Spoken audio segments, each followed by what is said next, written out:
নমস্কার, তোমাদের সবাইকে সানা স্মাইল এডুকেশন সেন্টারে স্বাগত জানিয়ে আজকের ক্লাসটি শুরু করছি। আজকে তোমাদের সঙ্গে আলোচনা করব তোমরা যারা অষ্টম শ্রেণীর প্রথম পর্যায়ক্রমিক মূল্যায়ন পরীক্ষা দেবে তোমাদের জন্য রায় ও মার্টিন প্রশ্ন বিচিত্রা থেকে আজকে সমাধান করব অষ্টম শ্রেণীর ভূগোল বিষয়ে মডেল নাম্বার 5 অর্থাৎ 5 নম্বর স্কুলের যে সমস্ত ছোট ও বড় প্রশ্নগুলি আছে তার সমস্ত প্রশ্নের উত্তরের সমাধান করে দেখাবো। চলো দেরি না করে মূল বিষয়ে যাওয়া যাক। দেখো প্রথমে কি আছে, প্রথমে আছে সঠিক উত্তরটি বেছে নিয়ে লেখো। একে আছে পৃথিবীর অভ্যন্তরীণ প্রধান স্তর হলো, উত্তরটি লিখবে 3টি, অপশান বি। দুই দেখো সমুদ্র তলদেশে ভূমিকম্পের ফলে যে প্রবল ক্ষমতা সম্পন্ন উঁচু ঢেউ উপকূলে আছড়ে পড়ে তাকে বলে সুনামি, অপশান সি। 3 দেখো আগ্নেয় শিলার একটি উদাহরণ হলো, উত্তরটি লিখবে ব্যাসল্ট, অপশান ডি। তোমাদের কাছে একটি প্রশ্ন রাখছি, অবশ্যই কমেন্ট বক্সে উত্তরটি দেবে। প্রশ্নটি হলো দারুচিনি দ্বীপ কাকে বলে? আরও একবার বলছি, প্রশ্নটি হলো দারুচিনি দ্বীপ কাকে বলে? অবশ্যই আমাকে কমেন্ট বক্সে উত্তরটি তোমরা সকলে জানিও। পরবর্তী প্রশ্ন দেখো। আচ্ছা, এখানে আমি এই প্রশ্ন উত্তরটা এখানে দেওয়া আছে। হ্যাঁ, দারুচিনি দ্বীপ বলা হয় শ্রীলঙ্কাকে। চলো আরেকটি প্রশ্ন রাখছি, তোমরা অবশ্যই উত্তর দেবে। প্রশ্নটি হলো মায়ানমারের রাজধানীর নাম কি? মায়ানমারের রাজধানী কি?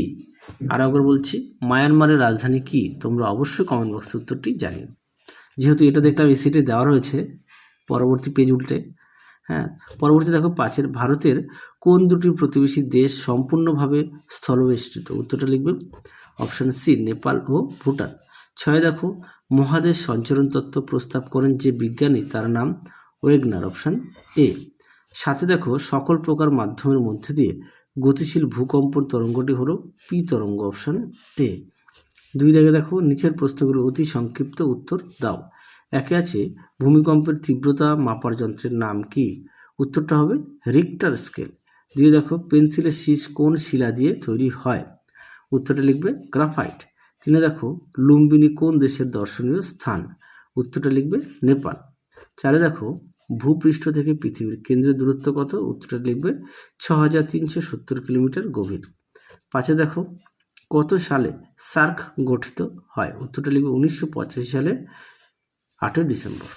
পরবর্তী প্রশ্ন দেখো 3 দাগের শূন্যস্থান পূরণ করো।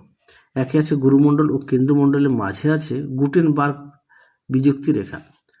2 আছে বর্তমানে পৃথিবীর প্রধান পাতের সংখ্যা 7টি। 3 আছে ভূ অভ্যন্তরে গলিত সান্দ্র পদার্থকে অগ্নুদ্গম বলে। 4 দেখো বেলে পাথর রূপান্তরিত হয়ে কোয়ার্টজাইটে পরিণত হয়। 5 আছে ভারতের প্রতিবেশী দেশের ভুটানকে বজ্রপাতের দেশ বলে। পরবর্তী প্রশ্ন দেখো 4 অনধিক 50টি শব্দ উত্তর দাও যে কোনো দুটি যার প্রশ্ন মান 3। একে আছে অভিসারী ও অপসারী পাতসীমানা পাতের চলনের প্রভাবে কি ঘটনা ঘটে? দেখো প্রশ্ন উত্তর। তোমরা এই প্রশ্নের উত্তরটা না এখান থেকে লিখবে। হ্যাঁ, এখান থেকে লিখবে,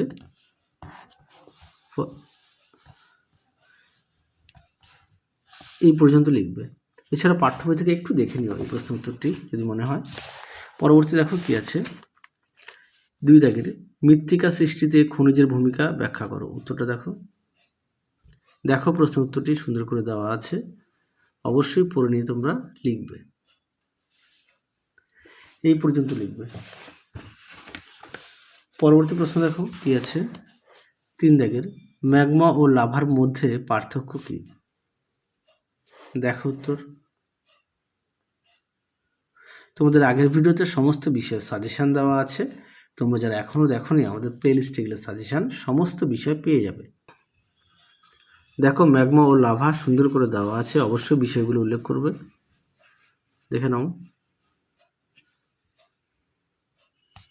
অবশ্যই বিষয়গুলো উল্লেখ করবে। হ্যাঁ, পরবর্তী প্রশ্ন দেখো কি আছে ভারতকে কেন উপমহাদেশ বলা হয়? দেখো প্রশ্ন উত্তরটি সুন্দর করে দেওয়া আছে, তোমরা উত্তরটি এখান থেকে পড়ে নিয়ে লিখবে। এই পর্যন্ত লিখবে। পরবর্তী প্রশ্ন দেখো, পরবর্তী প্রশ্ন আছে 4 দাগের অনধিক 80টি শব্দের উত্তর দাও যে কোনো দুটি প্রশ্নের মান হচ্ছে 5। একে আছে উৎপত্তি অনুসারে আগ্নেয়শিলা শ্রেণীবিভাগ করো। উত্তরটি দেখো আর প্রতিটা প্রশ্নের পাশেই দেখো পেজ নাম্বার দেওয়া আছে তোমাদের সুবিধার্থে। দেখো প্রশ্ন উত্তর, তোমরা এখান থেকে পড়ে নিয়ে লিখবে।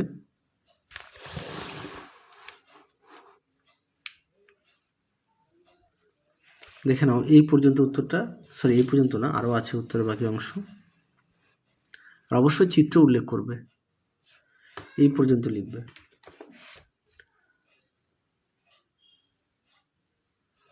পরবর্তী প্রশ্ন দেখো 2 দাগের, চিত্রসহ পৃথিবীর অভ্যন্তরের ভাগের গঠন বর্ণনা করো। এই প্রশ্নের উত্তরটি তোমাদের আগের সেটে দেখানো আছে, সম্ভবত 4 কি 5 সেটে, হ্যাঁ একটু দেখে নিও। পরবর্তী দেখো 3 দাগের, কিভাবে দুটি পাতের সংঘর্ষে ভঙ্গিল পর্বতের সৃষ্টি হয় তা চিত্রসহ ব্যাখ্যা করো। উত্তরটি দেখো, দেখে নাও প্রশ্ন উত্তরটি, তোমরা এখান থেকে লিখবে। দেখো উত্তরটি,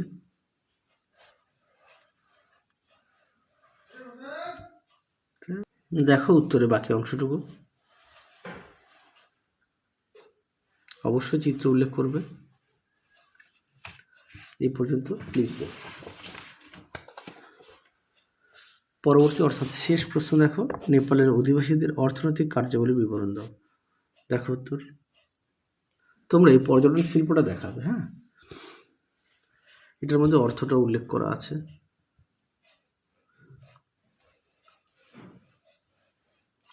এই পর্যন্ত লিখবে। তাহলে চলো আজকের মতো এখানেই সমাপ্ত করছি, আবার দেখা হবে খুব শীঘ্রই তোমাদের পরবর্তী ভিডিওতে। তোমরা সবাই সুস্থ থেকো, ভালো থেকো, আজকের মতো টাটা।